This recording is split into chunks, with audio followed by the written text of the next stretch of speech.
You know what I was thinking about? I've been doing some different jobs, like around the house projects, and whenever you do that, kind of just get into a state, you will quiet your mind. You'll focus on what you're doing. You'll quiet your mind, and you will start getting insights. You'll start getting communication and stuff.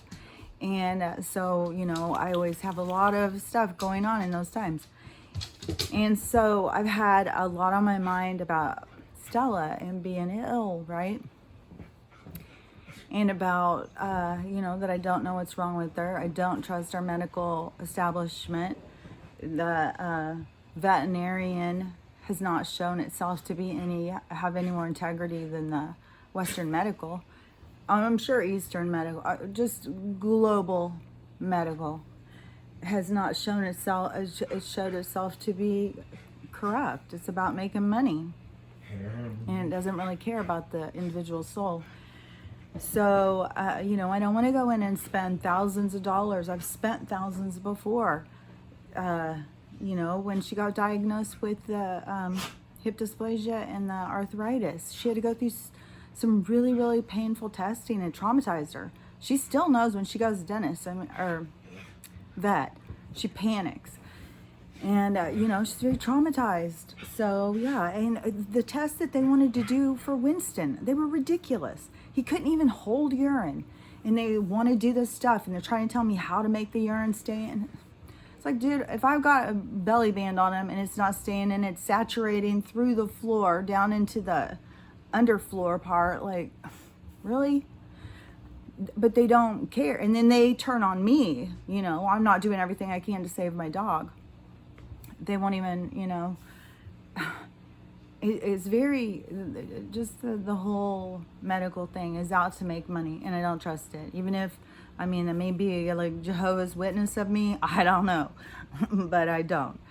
They've shown me, they've tried to kill me a couple times. They've don't have any mercy. So I don't want to take her in and get thousands of dollars of tests, to get thousands of dollars of treatment that may not do a thing for her, but make her sicker in another way. So I try and do the natural, which, by the way, somebody did tell me a really good one, and I'm going to start on this and just keep hoping that the way she's acting is just because her joints are just so achy. But it's called Golden Paste, and it's by this Australian veterinarian guy named Doug English, and it's turmeric, coconut oil, some other spices. So it's all natural. And I guess within 30 days, like, old dogs started just running around and feeling healthy. So it's got some, it's good for their joints or getting rid of toxins. I'm not really sure. I haven't read everything about it. But it has good results. And I try and go for natural, for her over chemical. Which, is so irritating too, is because the government had to get involved with weed. Now you have all these people who are growing it in these huge farms, but they get into the thing with chemicals and poisons. So, they're also a part of this whole system. And, anybody can play a part of the system. It's real easy to do. And, so anyways, I've been thinking a lot about, health and stuff, and they keep telling me stuff in my head, and I keep saying stuff back, but it makes me think about some other things too. And, when I say, as a human, we should be in the kind of shape that we could run for our life, at least for a couple minutes, a couple blocks, come on. You got to be able to, run from a tsunami or something. I don't know. Whatever you got to run from. There's not a lot of things that you could get away from, but at least you got to try. So, God, I've got the front door off because, so now it's just the one door. Painting. I didn't like this front door at all. It's just, there's so much stuff at this little cabin. It never was anybody's home. So anyways, this door that was on there was just this big metal door. It was so fucking heavy. And I couldn't believe how hard it was to even get off. But trying to get it off and then carry it out there, oh my gosh, that was hard. And very frustrating. When I start getting frustrated too, I call for help. And they always help. But sometimes you forget to call before you get super frustrated. You find yourself cussing. Then it's like, okay, please, why aren't you guys helping me? Well, you forgot to ask. So anyways, I got the door off. I'm going to paint it solid, but then I'm going to paint on the inside of the door. I'm going to paint dandelions, the kind that you blow, because it's as you leave. I've got a lot of flowers in my house. I've painted on all the walls, flowers and stuff, murals and stuff. I've paintings and stuff of flowers and stuff. So, and then on the front door, I'm going to do it with 2 flowers that have bloomed. So when you're coming, it's blooming. When you're leaving, it's the end. So anyways, back to my thing. And I was thinking, it's how many people right now in their current situation, their current health, could go out and, walk across this whole country? How many of them could be settlers right now? And I don't think very many of them could manage. I mean, you just think about this too. Like, there's so many things. Like, yeah, we have got refrigerators. We know about germs and stuff like that now. We can prevent more illnesses that they died from. But also, look at this other side of what we've become.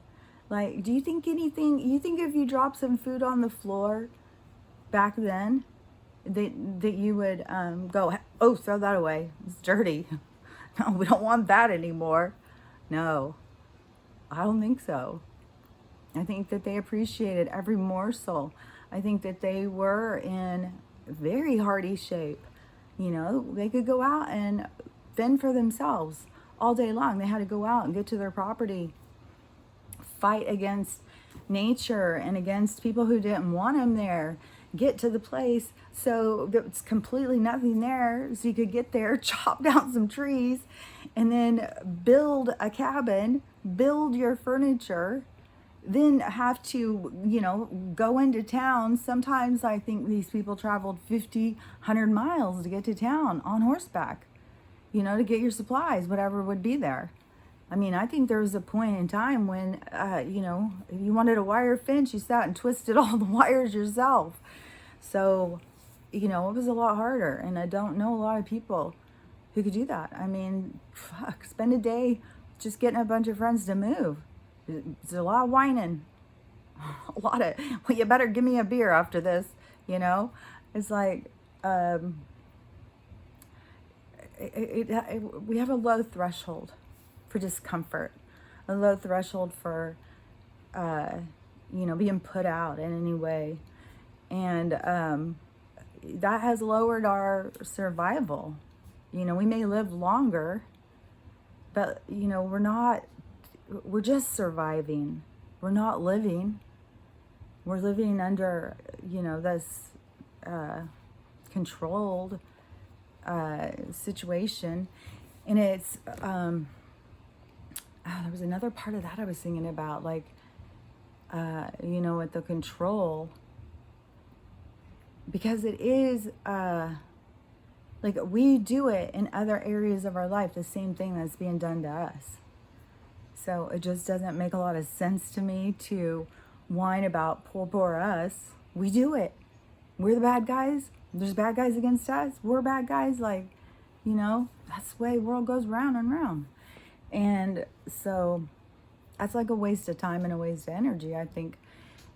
And man, that Trixie, she's figured out how to open and shut the door. And I have to compete with her every step I take.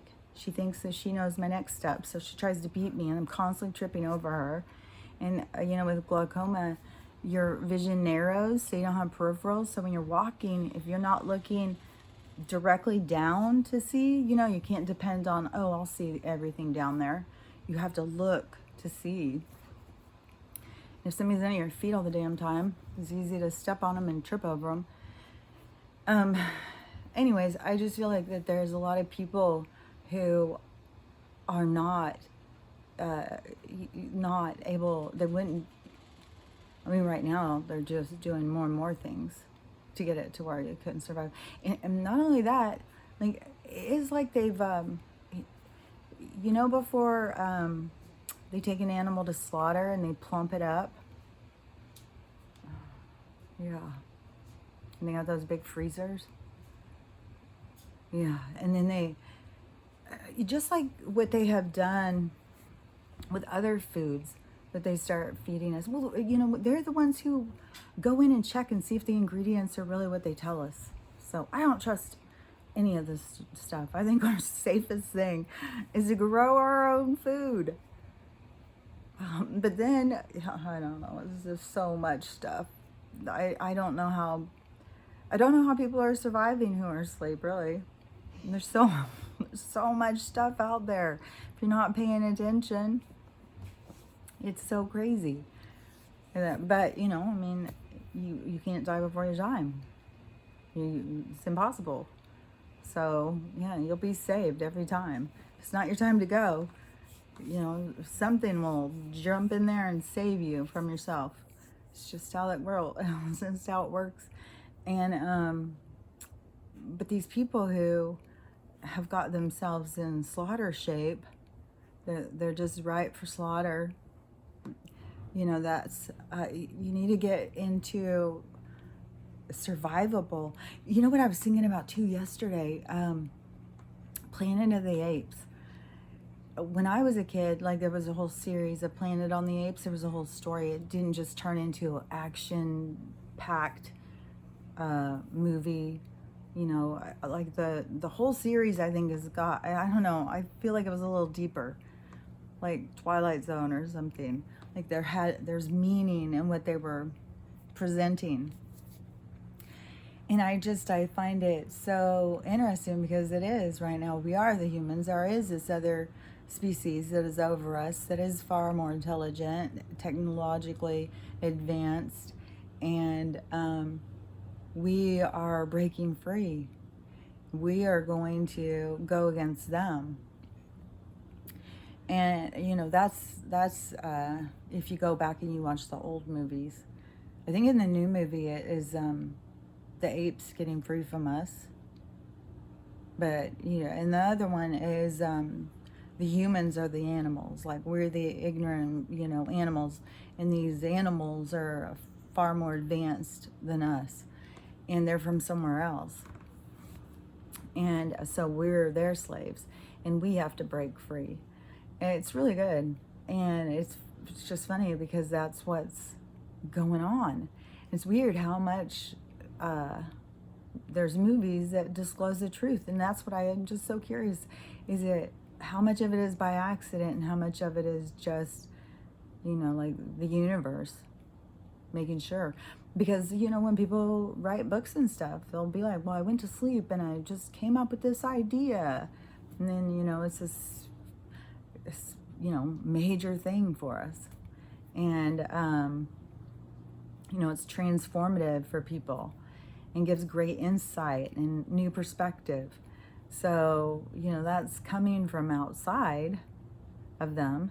So they do, and they do find the ones that will listen. They do find the ones that are creative and the ones that can translate what they are trying to get across. But that's why I said sometimes, is it lost in translation? Some of the things that people put out there, or is it on purpose to deceive us? That's where it gets like tricky, because there's a lot of truth out there, a lot. But I just think that we should all really be thinking about, how we got here with some hardworking people who could take care of themselves. And we've turned them into a bunch of, soft marshmallow, whiny ass bitches who, can't get their feelings hurt. It's time for us to go back and, find our inner warrior and,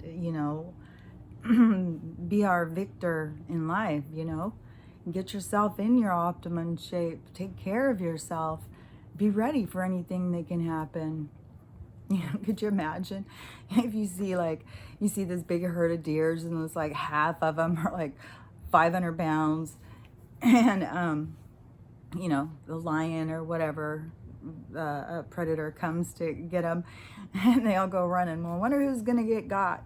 So, you know, I mean, just remember, we're animals and we're being herded right now, and you better get yourself in shape. You know, you need to be able to take care of yourself. What if it did come down to you have to go out and hide in the caves in the, you know, out in Arizona or someplace? I mean, that's treacherous. So, yeah. What if that had to be your life, that you had to just go out and survive? Like, watch Naked and Afraid. They always lose like 20 or 30 pounds just in a few weeks. I mean, yeah, you could be forced into it, but that's not healthy either. You know, to go from being really obese to losing weight super fast is really hard on a lot of other parts in your systems. I'm not really sure about that show, you know, that does it. If their health professionals are really, you know, health, or if the show's just about making money, I don't know. But I know that, you know, to lose weight super fast can be dangerous for people. That you should, you know, just transform yourself slowly. It doesn't have to be super slow, but it doesn't have to be super fast. But it shouldn't go from like a glutton into, you know, starvation. That'd be rough, real rough. And that's another thing too, is these different ways that we were told to live by were just basic kind of ideals to form a society. Like, and you can see what has happened when those things got out of control. When the evil or the dark or the, you know, however you want to see it, the devil, hell, you know, but that energy, when it started being sucked on by so many people, and our society started plummeting down, and look at how people did change and become, it did like go into like Sodom and Gomorrah, kind of like the way people started behaving towards each other and their connection to the world and stuff. Serving every man for himself, whatever goes, you know, and that is why some of this really bad stuff can, you know, strive, I guess is the word, do, you know, do better and better, you know, like drugs, pornography and stuff, like, but those things, it isn't even those people profiting. Those people are just being used by someone else who's profiting, because they're slaves to the system too. So there's no winner for us until we take control of our own lives and our own situations, and we change our perspective and start looking at the world under new eyes. That's when we're going to find real change, you know. And until then, you know,